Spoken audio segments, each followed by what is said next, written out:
아직도 내 소중한 자산을 어떻게 굴려야 할지, 경제의 흐름이 도대체 어떻게 돌아가는지 전혀 감을 잡지 못하고 계시나요? 30대부터 60대까지 내 노후를 책임질 금쪽 같은 자산이 제자리 걸음인 것을 보며, 혹은 물가 상승에 야금야금 깎여나가는 것을 보며 밤잠을 설치고 계시지는 않습니까? 남들은 주식으로 수천 % 수익을 냈다는데 왜 내 계좌만 이 모양인지, 도대체 언제 사고 언제 팔아야 하는지 그 근본적인 원칙조차 몰라 불안에 떨고 계신 건 아닌가요? 2026년 대한민국 자산시장의 국경선이 다시 그려지고 있습니다.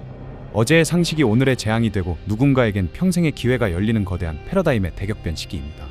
지금 코스피가 4,000선을 돌파하니 많은 개미 투자자들이 그동안 장기 투자하던 ETF를 홀랑 팔아치우고 개별 종목의 일확천금을 노리며 성벽박 정글로 뛰어나가고 있습니다.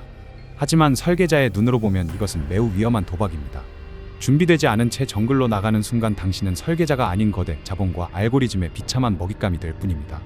오늘 저순금 지팡이는 2026년부의 흐름을 관통하는 ETF 최상위 설계도를 낱낱이 폭로하겠습니다. 이 영상을 끝까지 보지 않는다면 당신은 3년 뒤 찾아올 인생 역전의 기회를 영원히 놓치게 될 것입니다. 우선 ETF라는 도구를 바라보는 관점부터 완전히 뜯어고쳐야 합니다. 과거의 ETF는 그저 레버리지나 인버스로 도박하듯 사고파는 투기 수단에 불과했습니다. 하지만 지금은 다릅니다. 연금 계좌와 ISA 그리고 IRP라는 거대한 저수지가 생기면서 ETF는 이제 자산을 지키고 불리는 난공불락의 요새가 되었습니다.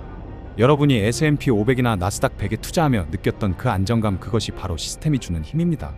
개별 종목의 변동성에 휘둘리며 심장을 졸이는 투자는 이제 끝내야 합니다. 분산 투자가 심심하고 답답해 보이시나요? 한 종목 몰빵이 최고의 수익률을 주는 것은 수학적으로 당연하지만 그것은 당신이 운이 좋았을 때의 이야기입니다.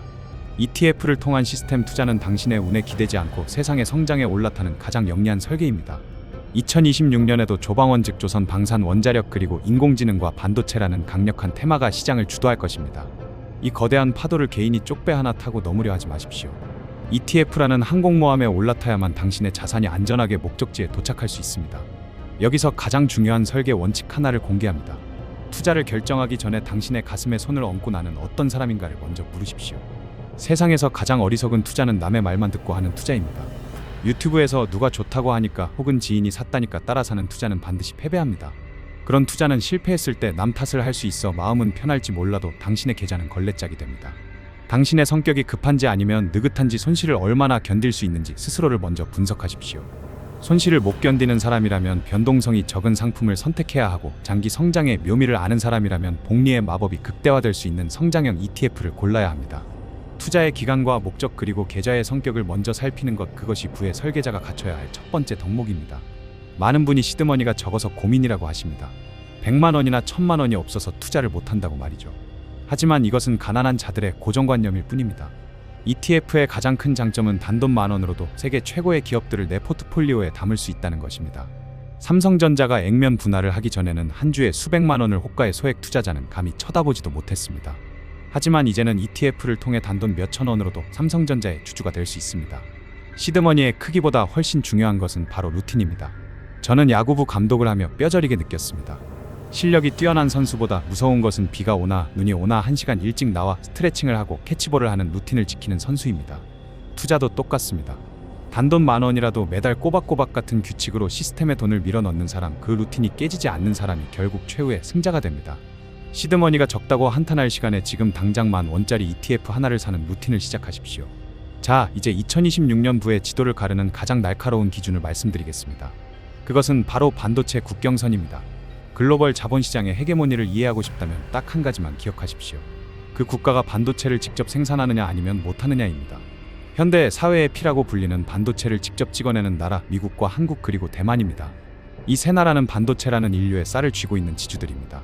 장기적으로 자산을 모아가고 싶다면 반드시 이 세 국가의 생산 기지에 투자를 해야 합니다. 반대로 반도체를 생산하지 못하는 국가는 이미 성장의 동력을 잃어가고 있습니다. 유럽을 보십시오. ASML 같은 훌륭한 장비 회사는 있지만 정작 그 장비로 반도체를 생산해내는 공장은 없습니다. 유럽 여행을 다녀온 분들이 예전 같지 않은 서비스와 사회적 활력 저하에 실망하는 이유가 바로 여기에 있습니다. 생산 능력이 없는 국가는 결국 박물관으로 전락할 뿐입니다. 여러분의 노후 자금을 박물관에 묻어두시겠습니까? 아니면 쉼없이 돌아가는 첨단 공장에 맡기시겠습니까? 이제는 펜셔너 즉 연금으로 생활하는 자산가들의 시대가 오고 있습니다. 2026년은 인컴 투자의 원년이 될 것입니다. 매달 월급처럼 따박따박 통장에 꽂히는 현금 흐름을 만드는 것, 그것이 여러분의 노후를 결정합니다. 연금 자산에서 발생하는 인컴이 생활의 중심이 되는 호주식 펜셔너 문화가 곧 한국을 덮칠 것입니다. 리츠나 채권 같은 전통적인 인컴 상품도 좋지만 이들은 주가 상승의 기회를 잡기 어렵다는 단점이 있습니다. 그래서 최근 인기를 끄는 것이 바로 월배당 ETF입니다.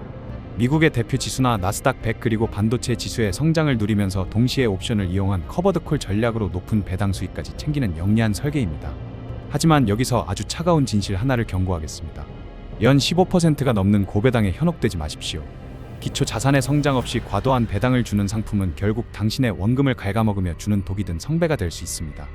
2026년에는 더 똑똑해진 투자자들이 적정한 분배율과 원금 보존 사이의 균형을 찾기 시작할 것입니다. 당신도 설계자의 눈으로 그 이면을 간파해야 합니다. 마지막으로 중국의 위협을 잊지 마십시오.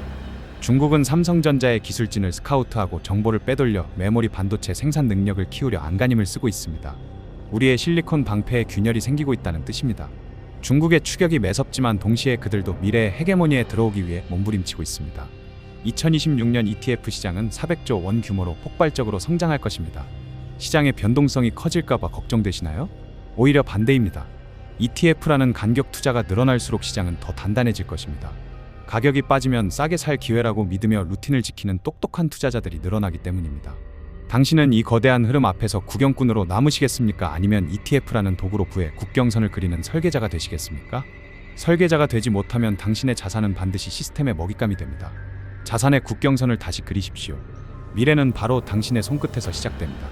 지금까지 부의 설계자 순금지팡이였습니다. 진정한 부자가 되십시오.